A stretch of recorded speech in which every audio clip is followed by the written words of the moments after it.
Good morning, all of you. Welcome to the lecture of Principles and Practice of Accountancy. And now we are in session number 5.1. Today we are going to begin with the theory. This is a theory chapter. 20 marks ની theory પૂછાય છે. Chapter number 5. કયા theory ના topics તમને પૂછાય છે? Here it is, the index. આ ચેપ્ટરમાં તમારે ટોટલ 4 ટોપિક્સ સ્ટડી કરવાના છે જે તમને સ્ક્રીન ઉપર દેખાય છે. Accounting concepts and conventions, types of transactions, types of accounts, rules of debit credit.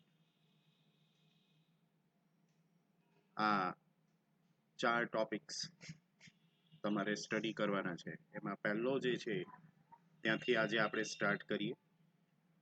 Accounting concepts and conventions. Accounting concepts and convention નો પહેલા આપણે મીનિંગ જોઈ લઈએ.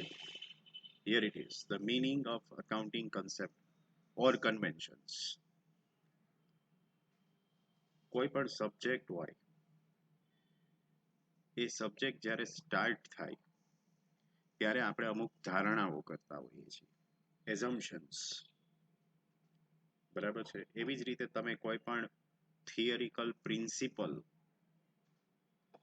સ્ટડી કરતા હો તો એ પ્રિન્સિપલની બી અમુક ધારણા હોય. ફોર એક્ઝામ્પલ, તમે ઇકોનોમિક્સમાં લો ઓફ ડિમાન્ડ ભણતા હશો, માંગનો નિયમ, લો ઓફ ડિમાન્ડ.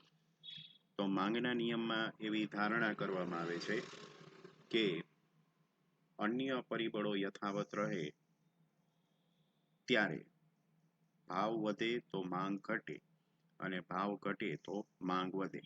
પણ અહીંયા અન્ય પરિબળો યથાવત રહે તો, અધર ફેક્ટર્સ રિમેઇનિંગ કોન્સ્ટન્ટ, એવી તમે ધારણા કરો છો, એઝમ્પશન કરો છો, રાઈટ?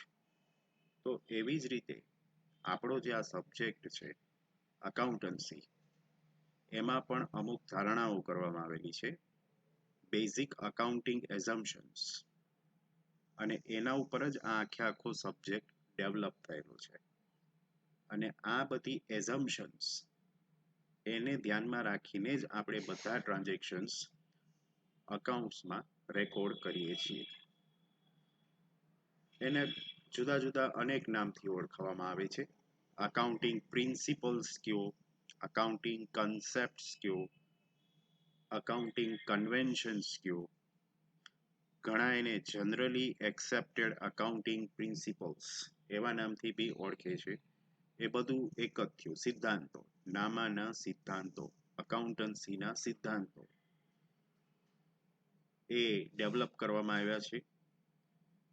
આ બધા અકાઉન્ટિંગ કન્સેપ્ટનો એક જ પર્પસ છે કે તમે જે કંઈ પણ અકાઉન્ટિંગ રેકોર્ડ્સ પ્રિપેર કરો છો એ પ્રોપરલી પ્રિપેર થાય, વિધાઉટ મિસ્ટેક્સ પ્રિપેર થાય, એકદમ એક્યુરેટ, પરફેક્ટ રીતે પ્રિપેર થાય. બરાબર? એ જોવાનો એનો પર્પસ છે. તો અકાઉન્ટિંગ કન્સેપ્ટ્સ કે કન્વેન્શન્સ, પ્રિન્સિપલ્સ, એઝમ્પશન્સ, કોઈ પણ વર્ડ યુઝ થાય એ બધું એકનું એક જ થયું.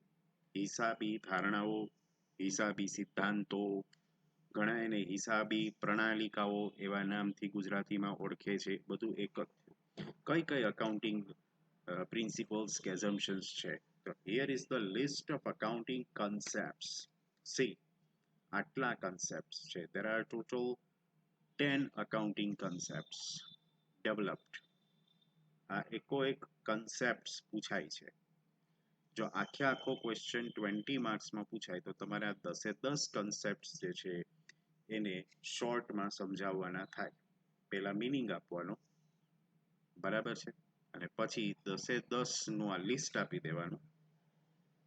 Money measurement concept, business entity concept, going concern concept, periodicity concept, cost, accrual, conservatism concept, then consistency concept, matching concept, and the last, full disclosure concept. There are total 10 concepts.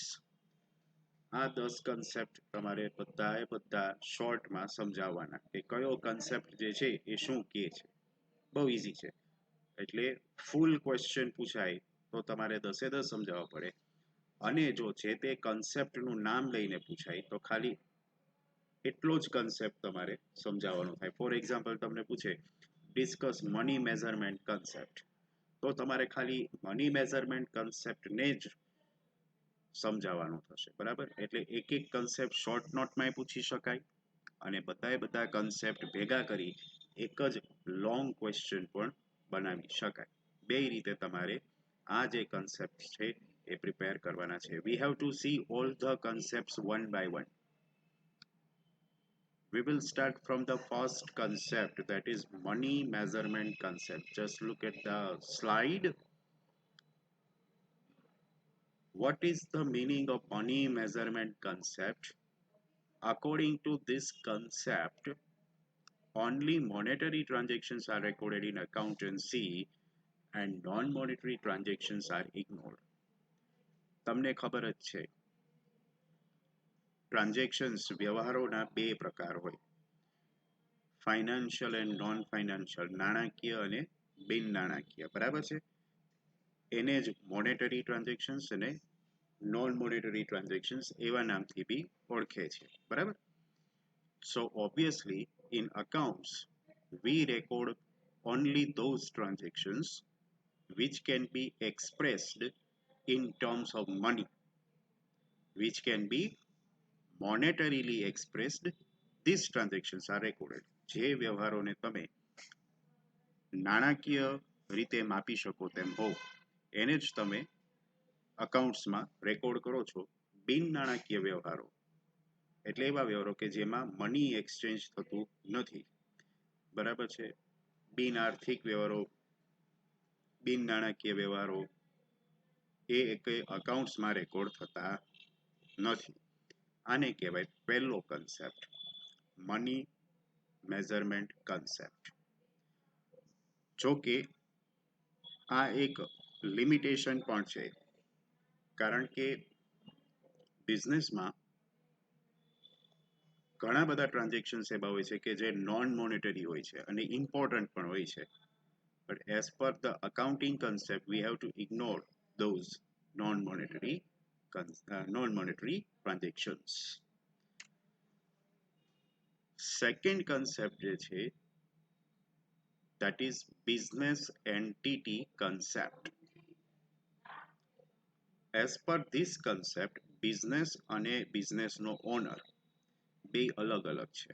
Firm, બરાબર, પેઢી અને પેઢીનો માલિક બે અલગ અલગ ગણાય છે. બેના ટ્રાન્ઝેક્શન્સ પણ અલગ અલગ ગણાય છે. એટલે જ્યારે આપણે ટ્રાન્ઝેક્શન્સ રેકોર્ડ કરતા હોઈએ ત્યારે આપણે ખાલી ધંધાના વ્યવહારોની જ નોંધ કરીએ છીએ.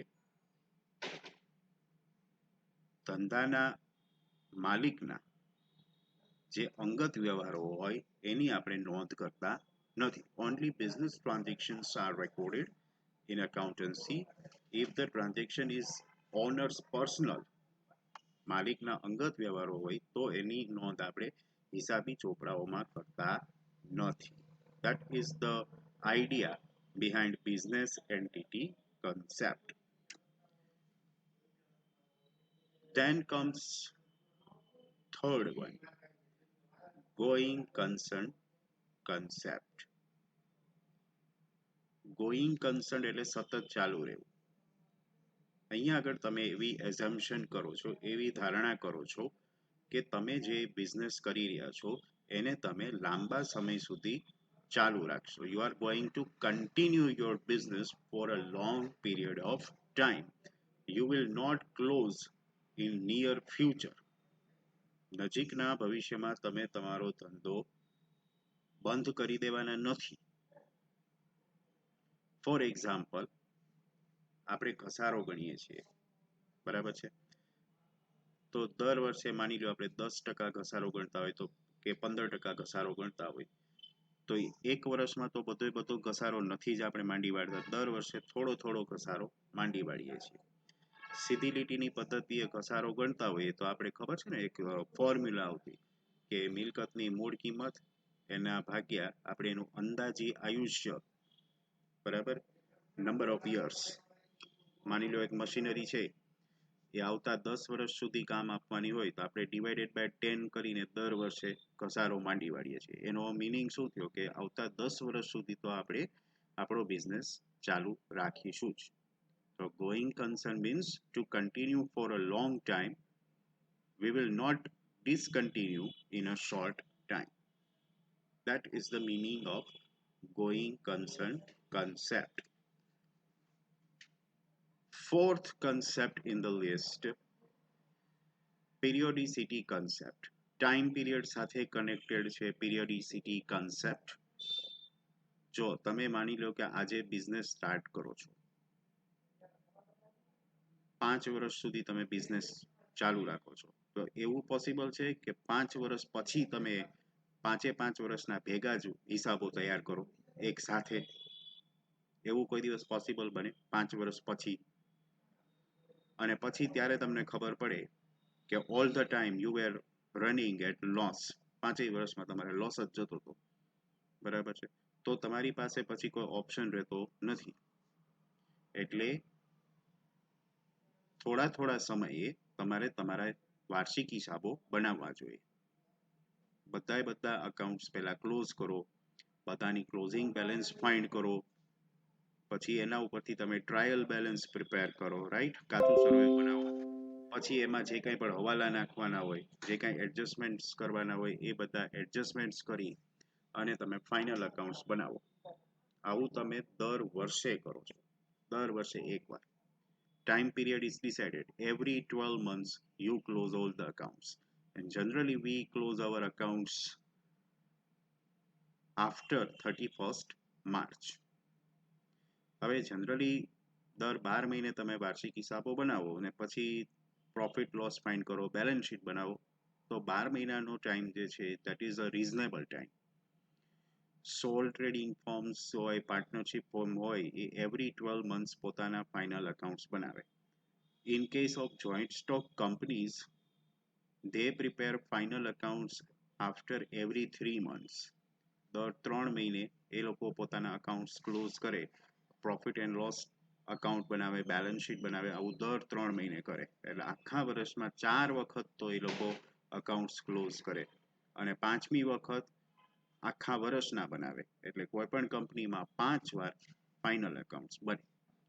અને તો તમને ખ્યાલ આવે કે આપણને પ્રોફિટ થાય છે, લોસ થાય છે, લોસ થતો હોય તો હવે શું કરવું એનું તમને ગાઈડન્સ મળે. તમારી ફાઇનાન્શિયલ પોઝિશન વિશે ખ્યાલ આવે અને પછી ખબર પડે કે આપણી ફાઇનાન્શિયલ કન્ડિશન જે છે એ બગડતી જાય છે, તો હવે શું કરવું, તમે એના સોલ્યુશન્સ જે છે એ વિચારી શકો. એટલે પેરિયોડિસિટી કન્સેપ્ટ ખાસ ડેવલપ થયેલો છે કે after a definite time period you must close the accounts. One more concept is cost concept. Generally cost concept જે છે એ fixed assets સાથે connected છે. Fixed assets એટલે કાયમી મિલકતો, આપણી જમીન મકાન છે, like plant and machinery, furniture, આ બધી એવી અસેટ છે જેની બે વેલ્યુ હોય. એક એની બુક વેલ્યુ હોય. બુક વેલ્યુ એટલે કઈ value? Cost price, acquisition price, કે જે ભાવે આપણે ખરીદી કરી હતી. અને બીજી હોય એની માર્કેટ પ્રાઇસ. હવે સપોઝ 2 વર્ષ પહેલા તમે એક મશીનરી પરચેસ કરી, એ વખતે તમે 5 લાખમાં એ મશીનરી પરચેસ કરી, બરાબર છે? તો એ એની કોસ્ટ પ્રાઇસ થઈ, એક્વિઝિશન પ્રાઇસ થઈ. અત્યારે મશીન એ જ લેવા જાઓ માર્કેટમાં તો માની લો 5,50,000નું મળે છે, that is the market price. તો તમે કઈ પ્રાઇસ રેકોર્ડ કરશો બુકમાં? 5,50,000 કરશો, જે પ્રાઇસ અત્યારે માર્કેટમાં હાલે છે? નહીં, બરાબર? Fixed assets are recorded at their cost price. આપણે તો મિલકતને એની મૂળ કિંમતે જ બેલેન્સ શીટમાં બતાવીએ છીએ અને એના ઉપર જ આપણે ઘસારો ગણીને માઇનસ કરીએ છીએ. આપણે માર્કેટ પ્રાઇસ જે છે એ કોઈ દિવસ કન્સિડર કરતા નથી. આપણને જે ભાવમાં અસેટ પડી હતી, જે પ્રાઇસ આપણે પે કરી હતી, એ જ આપણે અકાઉન્ટ્સમાં રેકોર્ડ કરીએ છીએ. That is the idea behind cost concept. અહીંયા આગળ 5 કન્સેપ્ટ પૂરા થયા. બરાબર છે. ટોટલ 10 કન્સેપ્ટ છે, એમાંના પહેલા 5 પૂરા થયા. અહીંયા આપણું સેશન નંબર 5.1 પૂરું થાય છે. બાકીનો જે પાર્ટ છે, હજી બીજા 5 કન્સેપ્ટ આવશે, ટોટલ 10 છે. એ આપણે સેશન નંબર 5.2 માં જોઈશું. Okay, till then C you all.